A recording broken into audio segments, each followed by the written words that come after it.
अलीवरून नाणेकर. माझ्या शाळेचे नाव जिल्हा परिषद प्राथमिक शाळा नाव केंद्र निमगाव तालुका श्रीरामपूर. विषय वेशभूषा साजरी कर. माझी वेशभूषा आहे सावित्रीबाई फुले. होय मी सावित्री बोलते. होय मी सावित्री बोलते. ज्ञानालाच आहे मान, ज्ञानाचा सन्मान, त्यासाठी तुम्ही शिका. सावित्रीच्या लेखी ऐका. तुम्ही सावित्रीच्या अक्का, तुम्ही सावित्रीच्या अक्का. होय मी सावित्री बोलते.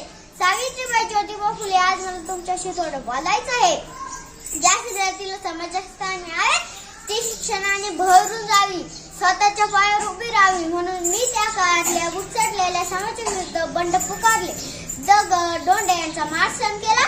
ते फक्त आणि फक्त एका जातीसाठी. एक स्त्री शिकली, पुढे गेली तर संपूर्ण गद्दार पुढे जाईल.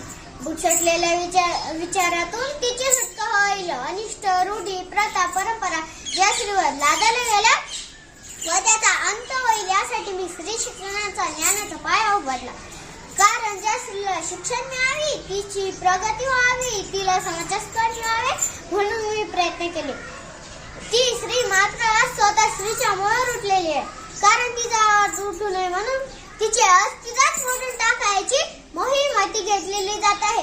स्त्री पुरुष समानतेचा गप्पा मारणाऱ्या तुम्ही स्त्रिया उद्याच्या उमलणाऱ्या काळांना गर्भातच करून टाकण्यासाठी रक्ताच्या हातांनी धजावत आहे. पहिली कराठी वीज करंडली, दुसरी कपर करंडी धरणी दमंगली. एका ओछ्याच्या दिव्यासाठी स्त्रीने स्त्रीची भ्रूण हत्या केली. स्त्री जन्माची सुफल गाणी, स्त्री जन्माची सुफल गाणी. माझ्या पायानं वेळा सावध तुमच्यावर असे उठू नका.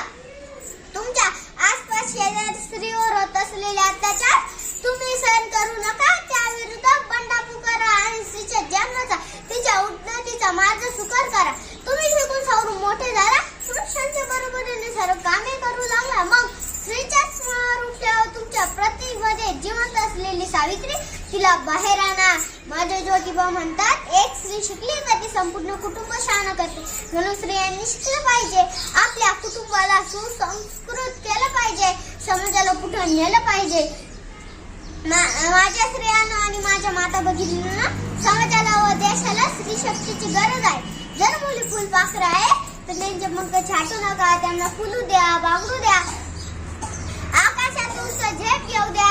हे मी सावित्री म्हणून सांगत नाही, तर एक स्त्री म्हणून सांगते. ह्या देशाला समाजाला प्रगतीच्या उंच शिखरावर नेणारी एक स्त्रीच आहे. म्हणून स्त्रियांनी शिकलं पाहिजे. स्वतःलाच वेगळं अस्तित्व, एक ओळख निर्माण केली पाहिजे. परावलंबी जीवन सोडून स्वावलंबी झालं पाहिजे. आधार देणारे सर्व कुबड्या फेकून आकाशात गरुड झेप घेतली पाहिजे. शिक्षणाने मनुष्यत्व येते, पशुत्व राहते. पहा विद्या हे धन आहे रे श्रेष्ठ साऱ्या धना. उंचीचा साठा जय पाशील नानी माती जन. मुलींना शिकवा, भेदाभेद हटवा. असं नुसतं सांगून जमायचं नाही. शिक्षण घेऊन शहाणं करायचं. इंग्रजी भाषेची सुधारी इंग्रजांनी दिलेली आपल्याला बहुबोल देणगी आहे. इंग्रजीच्या शिक्षणामुळे माझा भारतीय ऐकण्यावर तेजाने उजळून निघेल. इंग्रजीच्या शिक्षणामुळे माझं भारतीय ऐकण्यावर तेजाने उजळून निघेल. माझ्या भारतीय बांधवांना जशी मराठी भाषा जशी आपल्याला जगायला शिकवते, तशी इंग्रजी भाषा आपल्याला ज्ञानसागर कळायला शिकवते. म्हणून आपण इंग्रजीचे शिक्षण घेतले पाहिजे. इंग्रजी माऊली, इंग्रजी वय खरी सूत्रांची माऊली. मनोभावे इंग्रजी माऊली, तोडते सूत्र दे मन शूद्र लोका. इंग्रजी शिकवणी जातीभेद मोड, इंग्रजी शिकवणी जातीभेद मोड. भट्टाची वारोड ऐकून या. जर मुली शिकल्या तर त्या सासर व माहेर अशा दोनच कुटुंबाची प्रगती करतात. म्हणून माझी सर्वांना कळकळीची विनंती आहे. शाळेत जा, शिक्षण घ्या, ज्ञानाचा दिवा घरोघरी लावा, त्याचा प्रकाश सर्वत्र पसरू द्या. सावित्री मी सावित्री, ज्योतिबाची मी सावित्री. सावित्री मी सावित्री, ज्योतिबाची मी सावित्री. संकटात सामोरे जाणार, अन्यायाला वाचा फोडणार, महिलांना सक्षम करणार, कोणालाही नाही बिना. सावित्री मी सावित्री, ज्योतिबाची मी सावित्री. सावित्री मी सावित्री, ज्योतिबाची मी सावित्री. होय मी सावित्री बोलते. होय मी सावित्री बोलते. धन्यवाद.